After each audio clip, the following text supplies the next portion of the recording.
Assalamualaikum warahmatullahi wabarakatuh. Di sini kami kelompok 6 yang beranggotakan Rita dengan NPM 1903 10 10 30 dan saya Dwi Widianti dengan NPM 1903 10 10 37. Di sini kami akan membahas mengenai memahami dan mengukur efektivitas pengendalian internal, definisi pengendalian dan peran manajemen. Menurut the Committee of Sponsoring Organization atau COSO of the Treatway Commission mendefinisikan bahwa a process affected by an entity, a board of director, management, and other personnel designed to provide reasonable assurance regarding the achievement of objective in one.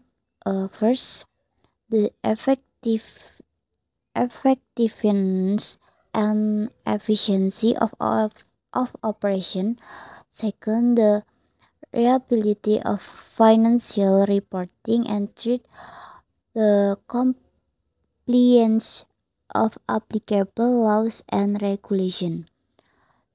Dan sedangkan menurut IIA, definisi pengendalian dan peran manajemen yaitu the attitude and action of management and the board regarding the significance of control within the organization. The control environment provide the discipline and structure for the achievement of the primary objective of the system of internal control. The control environment include the following elements: integrity and ethical value, management philosophy and operating style, organizational structure, assessment of authority and responsibility, human resource, policy and practice, and competence of personnel. Sehingga dari kedua definisi tersebut dapat disimpulkan bahwa pengendalian internal dirancang oleh manajemen dan dilakukan oleh personel di semua tingkatan organisasi untuk mencapai tujuan dan sasaran organisasi dengan menjamin efisiensi dan efektivitas proses operasi, keandalan catatan keuangan, dan kepatuhan terhadap peraturan yang berlaku. Selanjutnya yaitu peran auditor internal dalam pengendalian perusahaan. International Standard for the Professional Practice of International Auditing atau IPPF yang diterbitkan oleh IIA pada tahun 2012 mengatur peran auditor internal dalam pengendalian internal. IPPF nomor 2130 mengharuskan audit internal membantu organisasi dalam memelihara pengendalian internal yang efektif dengan cara mengevaluasi kecukupan, efisiensi, dan efektivitas pengendalian tersebut, serta mendorong peningkatan pengendalian internal secara berkesinambungan. Berdasarkan IIPF tersebut, peran auditor yaitu membantu manajemen dalam memelihara sistem pengendalian yang memadai dengan cara yaitu yang pertama menaksir area-area berisiko tinggi yang merupakan tujuan utama dari pengendalian. Yang kedua yaitu mendefinisikan dan menjalankan program untuk meninjau sistem pencegah risiko. Yang ketiga, meninjau setiap sistem dengan melakukan pengujian evaluasi terhadap sistem pengendalian internal untuk mempertimbangkan pencapaian kelima tujuan pokok pengendalian. Yang keempat, memberikan masukan kepada manajemen apakah pengendalian berjalan dengan tepat dan efektif atau tidak. Apakah pelaksanaannya mendorong pencapaian tujuan sistem atau pengendalian. Yang kelima, merekomendasikan saran-saran yang diperlukan untuk memperbaiki sistem pengendalian. Yang keenam, yaitu melakukan audit tidak lanjut untuk mengetahui apakah manajemen telah melaksanakan rekomendasi audit yang telah disepakati. Kerangka kerja pengendalian. Yang pertama yaitu kerangka kerja pengendalian KOSO. Kerangka pengendalian KOSO menjadi salah satu kerangka yang banyak digunakan oleh perusahaan dan organisasi non-profit. Berdirinya KOSO diawali dari sejarah panjang kebutuhan kerangka kerja pengendalian atas beragam peristiwa di sektor bisnis yang cukup penting. KOSO mengemukakan bahwa sistem pengendalian internal memiliki 5 unsur, yakni lingkungan pengendalian, penilaian risiko, kegiatan pengendalian, informasi dan komunikasi, serta pemantauan pengendalian. Setiap unsur-unsur dalam kerangka kerja KOSO memiliki sub-unsur yang merupakan penjabaran dari unsur tersebut.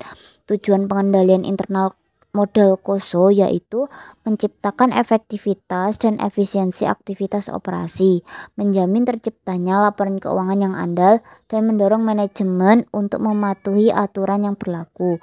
Demikian yang dapat saya sampaikan. Selanjutnya akan disampaikan oleh rekan saya Rita. Terima kasih. Baik, selanjutnya mengenai kerangka kerja pengendalian.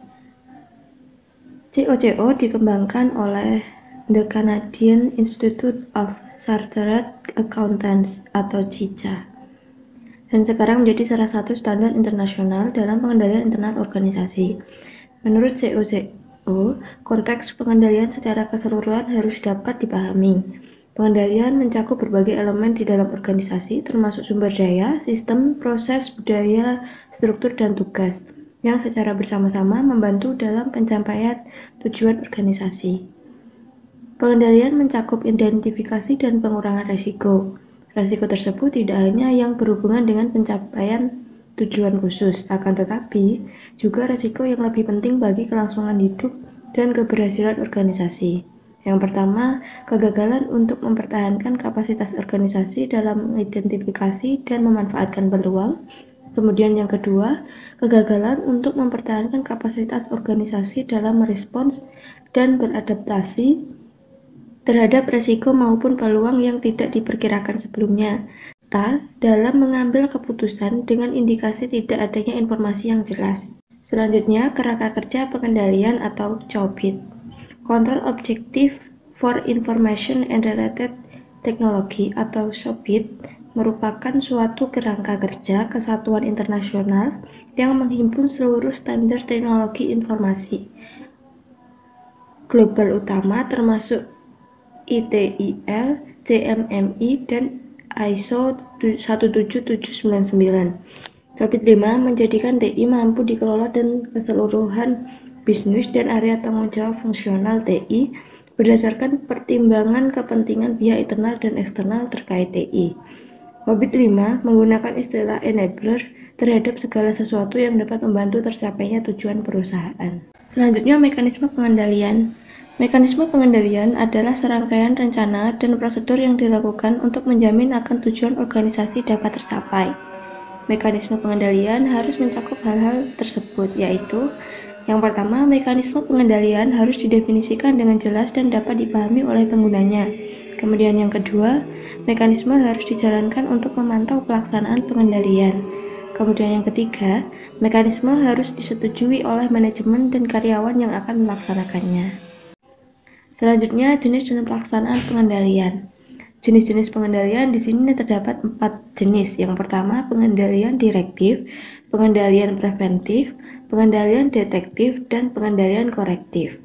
Kemudian selanjutnya mengenai pelaksanaan pengendalian, yaitu ada otoritas, pembatasan akses fisik, supervisi, pemeriksaan kesesuaian, kemudian manual prosedur, praktek pengembangan dan rekrutmen karyawan, kemudian pemisahan tanggung jawab, organisasi, lalu dokumen yang bernomor urut dan pengendalian atas alat tulis kantor, kemudian rekonsilidasi, kemudian manajemen usaha untuk memperoleh proyek dan manajemen proyek yang sudah ada, kemudian pengendalian sistem keuangan, keamanan IT, dan manajemen kinerja.